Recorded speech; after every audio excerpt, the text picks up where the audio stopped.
Crescent Moon, the King's Two Questions, an Islamic story of wisdom and faith. The King's Curiosity. Many centuries ago, in the heart of a vast and beautiful kingdom, there lived a noble ruler named King Ibrahim. His palace stood tall with marble pillars, golden domes, and walls that shone in the sunlight. He was known throughout the lands for his justice, generosity, and intelligence. Yet, despite all his wisdom, the king often pondered about the mysteries of life and faith. He would sit for hours in the royal garden, watching the sky, thinking about the creator of the heavens and the earth. One day, as he sat surrounded by his ministers and scholars, he said, "I have ruled for many years and have heard many wise men speak. Yet there are two questions in my heart that none have answered to my satisfaction." The court fell silent. The sound of the fountain in the palace courtyard was the only thing that could be heard. The king stood up and said clearly, "My first question is, where does Allah live? My second question is, what does Allah do all day?" The scholars exchanged nervous glances. These were not ordinary questions. They were questions of deep understanding and faith. The court of silence. One scholar stood up and said, "Your Majesty, Allah lives in the skies above." But the king frowned. "If he is only in the skies," he asked, "does that mean he is not here with us?" Another scholar said, "Perhaps Allah lives in the hearts of his believers." The king thought for a while.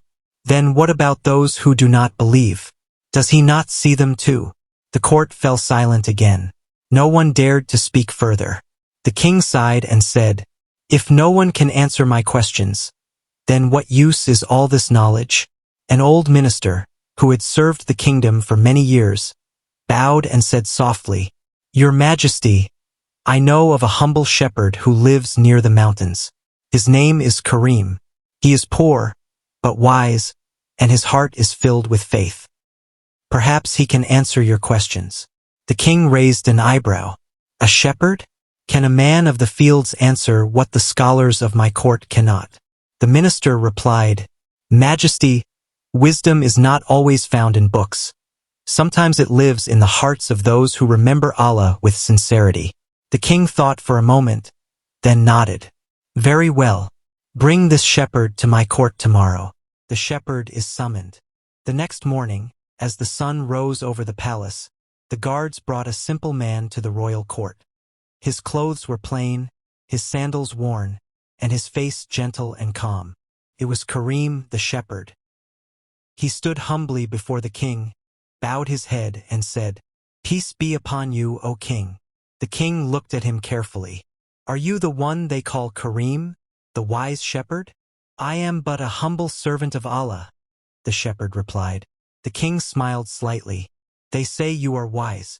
If you can answer my two questions, I shall reward you with gold and land. But if you fail, you will lose your life." The court gasped, but Karim showed no fear. He simply said, "The one who gives life and takes life is Allah, not you, O king. Ask your questions. With his help, I will answer them." The king admired his courage. He asked, "Tell me first, where does Allah live?" The first question. Karim smiled and said softly, "O king, before I answer, may I make a small request? Let us exchange our seats. You sit where I stand, and I shall sit upon your throne." The king hesitated, confused by the strange request. But curiosity got the better of him, and he agreed. The king stepped down from his golden throne and stood before it, while Karim climbed up and sat in his place. The courtiers murmured in shock. Never before had anyone sat upon the king's throne.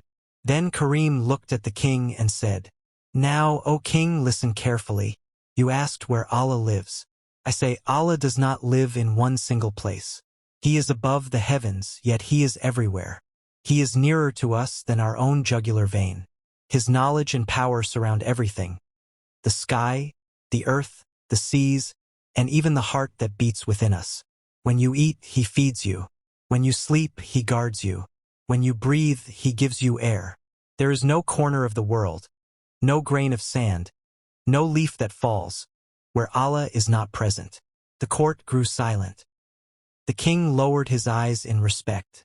He could feel the truth in every word the shepherd spoke. "You have spoken wisely," said the king. "Now tell me, my second question." The second question. The king said, "What does Allah do all day?" Karim smiled again, his voice calm but powerful.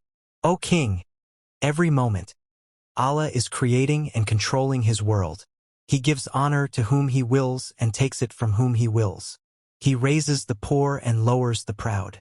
He gives wealth to the humble and takes from those who boast. He gives life to the newborn and takes it from the dying. He sends rain from the clouds and grows food from the earth. He forgives the sinner who repents and humbles the one who forgets him."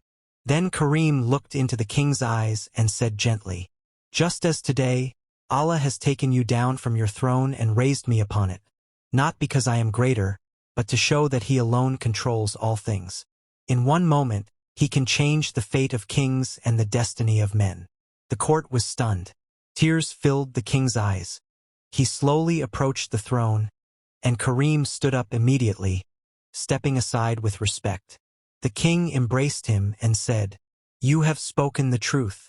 You are indeed a man of wisdom and faith. I have learned more from you today than from all my scholars combined." The reward of wisdom. The king turned to his ministers and said, "Reward this man with gold, silver, and land. From today onward, he shall live near my palace and be treated as a teacher and friend." But Karim bowed his head and said, "O king, I do not need gold or silver. My wealth is my faith. My peace is in remembering Allah, and my joy is in serving His creation.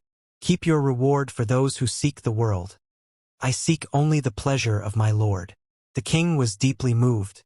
He said, "Then take this as a gift, not for wealth, but as a token of my respect." Karim accepted it humbly, thanked the king, and returned to his flock, living simply as he always had. But his story spread across the kingdom. People came from far and wide to hear the tale of the king's two questions. The moral. Allah is everywhere. He is not limited by place or time. He controls the rise and fall of all creation, kings and shepherds alike. True wisdom lies not in pride or knowledge, but in humility and faith. No one can rise or fall except by Allah's will. And so, the king learned that the greatest wisdom is not in the crown upon the head, but in the heart that remembers Allah with sincerity. Crescent Moon, the end.